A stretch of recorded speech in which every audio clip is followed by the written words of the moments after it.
Hello, my name is Benjamin Shannon. I am a performer, composer, improviser, educator, wearer of many artistic hats. I can be seen performing with bands such as Kodiak Empire, Milton Mango, Shaman, Voltage Big Band, strangely enough, the Duddy Men, Martin Kay's Forage, among some other bits and pieces. And also the Brisbane Conduction Orchestra. So I'm here today, I'm very honoured to be asked by Dots+Loops to put together a short tutorial video exploring and explaining a lot of the conduction processes and principles and how they apply to a group setting to create a fully improvised immersive piece on the fly.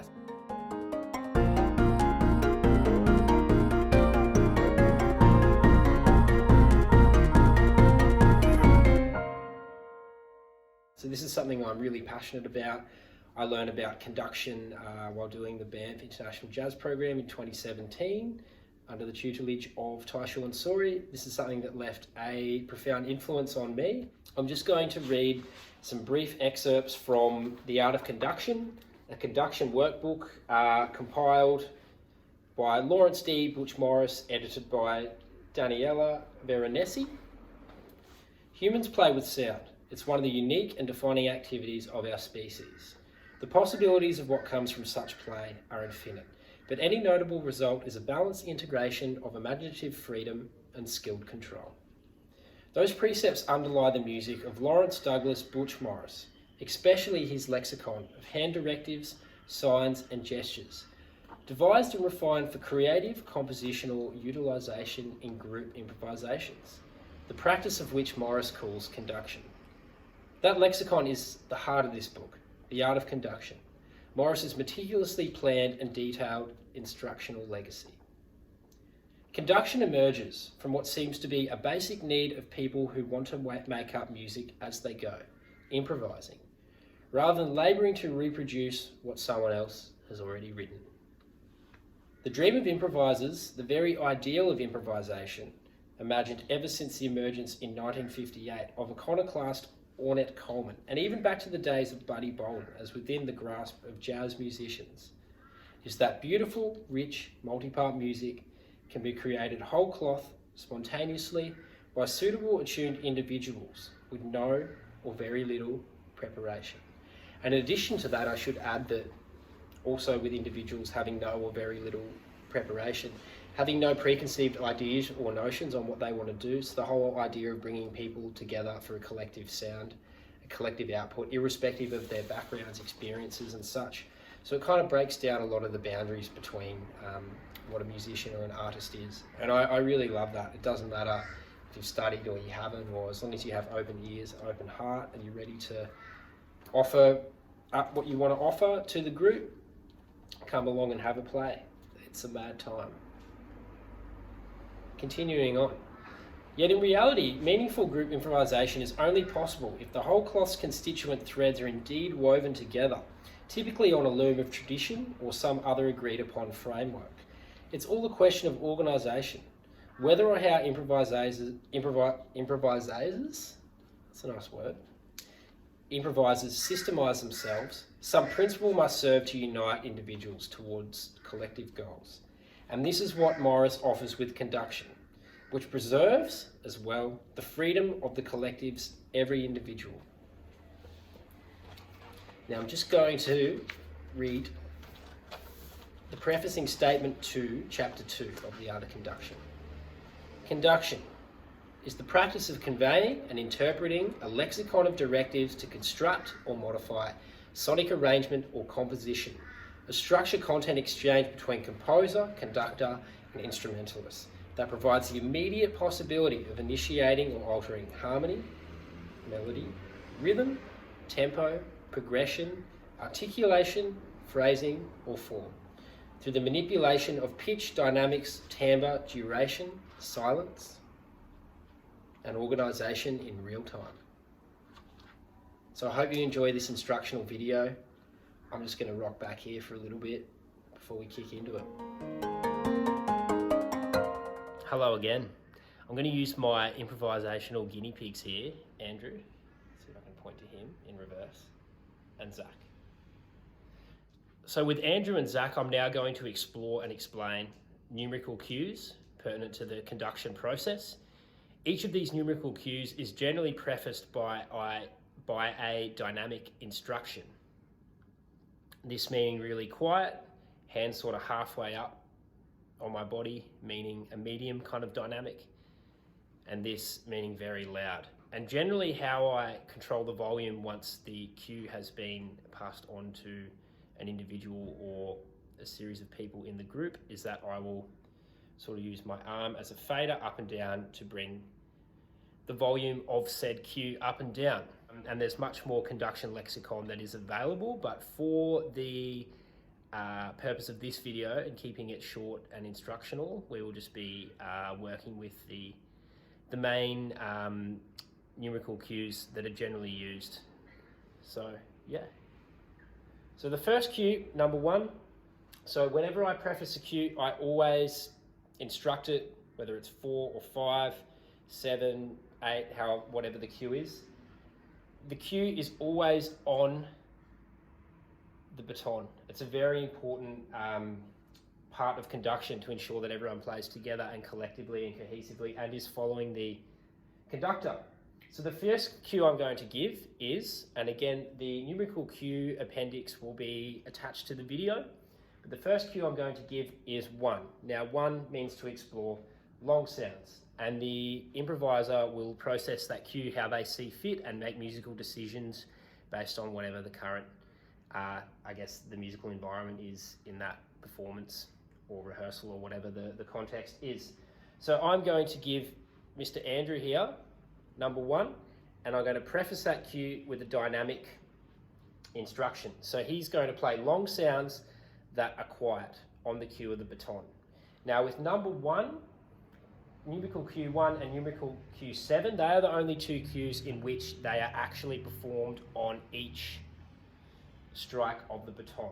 Cues 2, 3, 4, 5, 6, 8, and 9, which I'll talk about soon. Once I give that initial cue, the improviser then can explore that how they see fit. So anyway, number 1, quite long sounds for Andrew, and then I'm going to bring Zach in with some long sounds, and then I'll play with some dynamic variation so you can see that in context.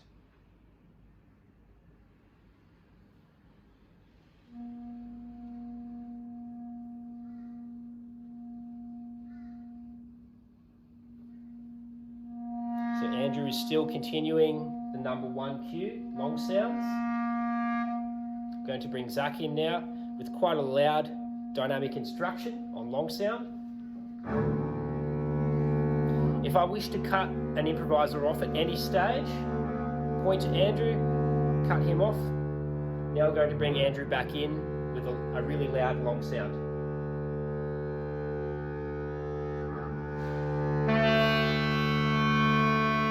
If I want to cut both improvisers off or whoever in the band, I'll just make a clear selection of who I want to highlight and give the cue to.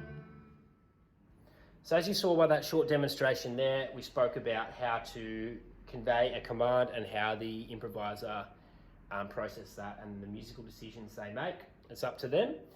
So now I'm just going to go through, I'm going to get Andrew and Zach to play these in tandem. I'm just going to demonstrate the numerical cues 2 through to 9. Number 2, accented long sounds. Andrew and Zach, make sure I select both of them. Select as if it's like I'm choosing a video game character or something. Number 2, accented long sounds, nice and loud.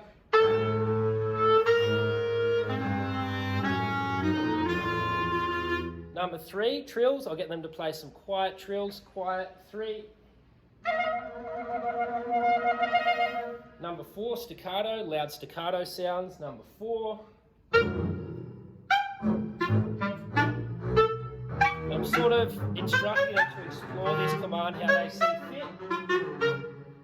Number 5, intervallic formings. So it's a lot of big interval jumps, how they see fit. Number 5. That could be long or short notes. The decision is entirely up to them. Multiphonics, so exploring extended technique and such on their instrument. Number 6, again, making sure I select who I want to perform this cue, quiet multiphonics.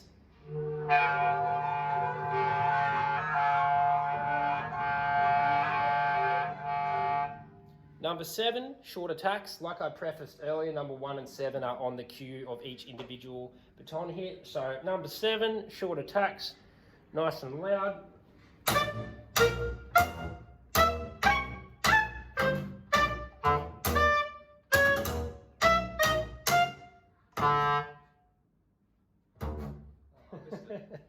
So that's exploring the numerical cues in a nutshell. Now I'm going to talk about some of the gestural signals that can be applied to any numerical cue. I'm going to use long sounds as an example because I can cue specific notes I want in real time.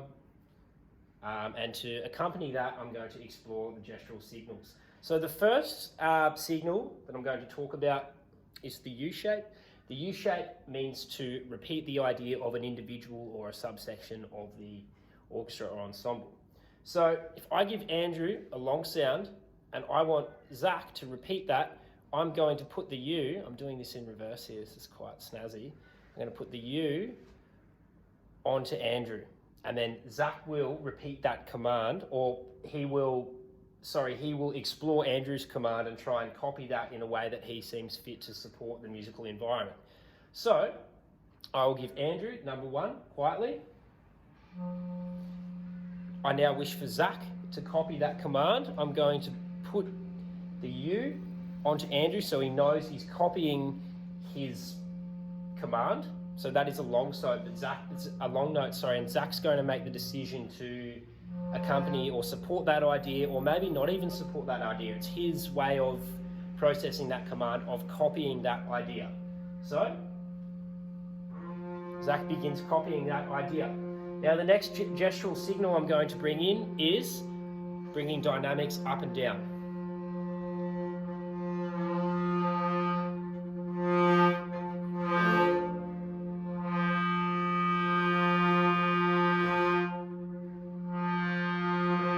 Back down to a medium sort of low dynamic while I'm explaining some more gestural cues. So now I'm going to bring in using my fingers to basically specify intervallic movement throughout whatever command. So they're playing long notes. I've picked long notes because it's easier for them to process these commands with on the fly with all this gestural stuff I'm throwing at them. And this is completely improvised, so they're just going with the flow. So if I put one thumb up, that means that they are going to go up a semitone, and again on the cue of the baton. If I put two fingers up, 2 semitones, 3 semitones, 4, 5, so on and so forth. So now I'm going to instruct them. I'm going to potentially throw them under the bus here. They're going to go up 1 semitone on my command. Now I wish for them to go down 3.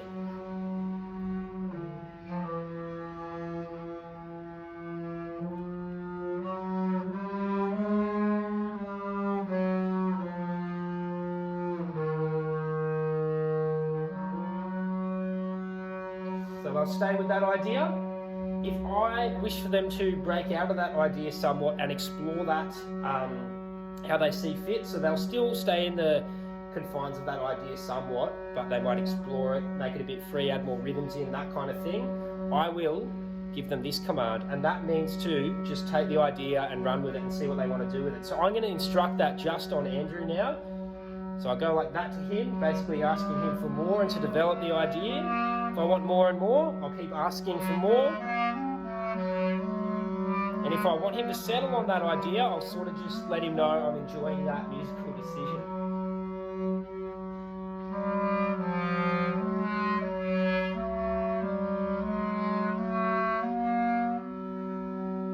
Now I'm going to demonstrate some quick changes of numerical and gestural signals, just so you can see some of this in context.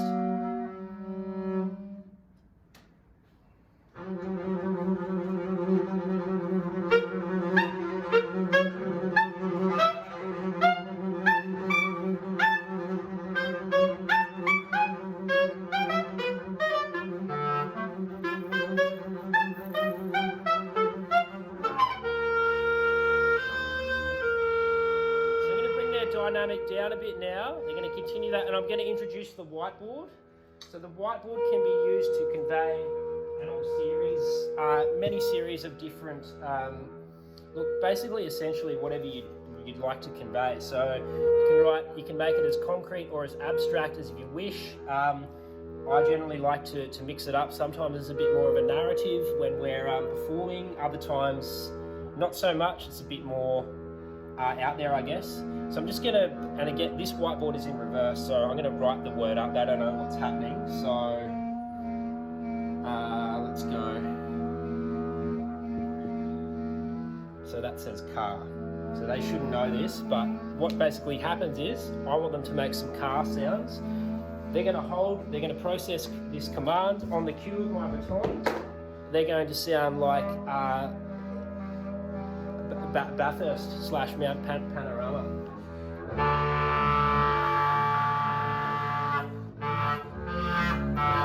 So Zach's actually started playing Cars by Gary Newman because that's how he's processed the command. And Andrew sounds like he may lose his license.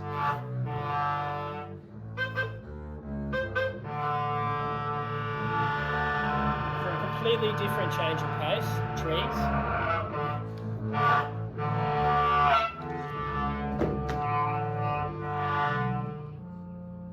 So they are processing that next command of trees, how they see fit. So the whiteboard can be used to brought in an array of things to try and articulate a range of sort of emotions or feelings or sort of a narrative.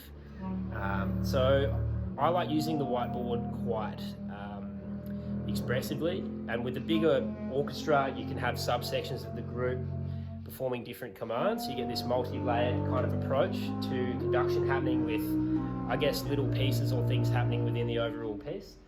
So now I'm just going to stipulate a groove just to show you how that would work and how I would conduct that.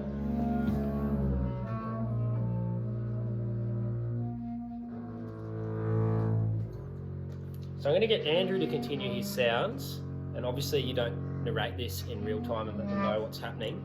But Andrew's going to continue, and I'm going to give Zach a groove in 7/8. So I'm going to say 7/8 roots, because he's still in the tree land. I want him to make some 7/80 kind of grooves that sounds like the roots of the earth.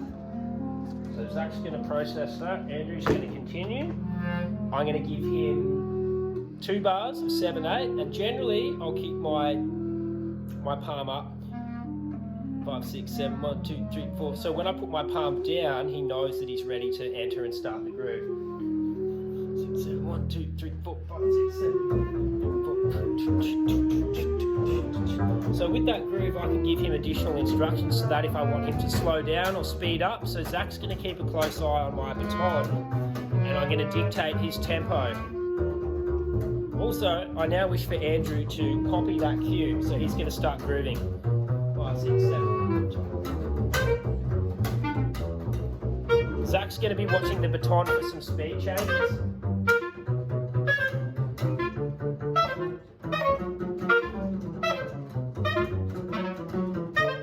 And now we're going to get a bit slower. 6, 7, 5, 6, 7, down. And now, a really fun cue that I've actually created, I really like, is the battle cue. So I'm going to get these guys to battle, whatever that means and how they process that.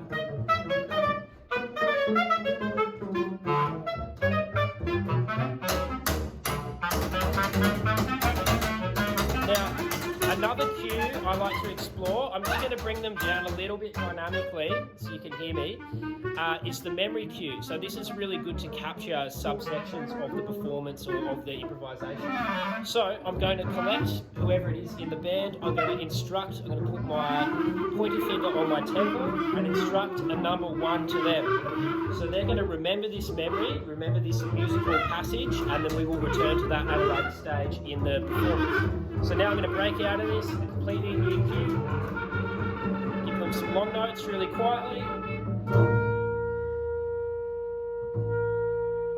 I select them and show them memory cue number 1, they're going to recall that 7/8 group, but they're still going to play the long notes until I clearly give them this cue. Then 3, 4, 5, 6, 7, they're back in because they remember that musical decision.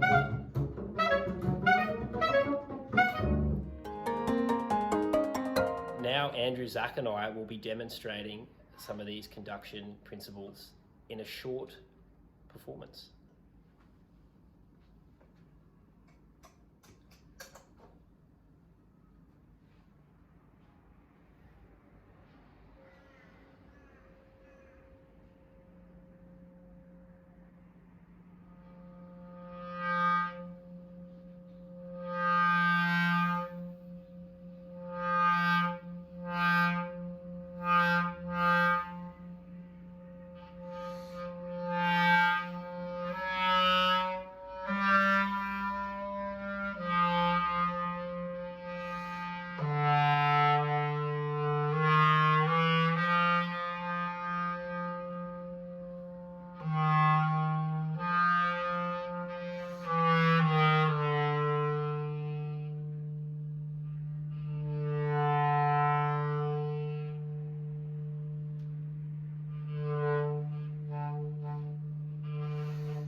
So that's a very crash course explanation of the art of conduction, some numerical and gestural processes. As you can see, it can be as abstract or as concrete as you wish.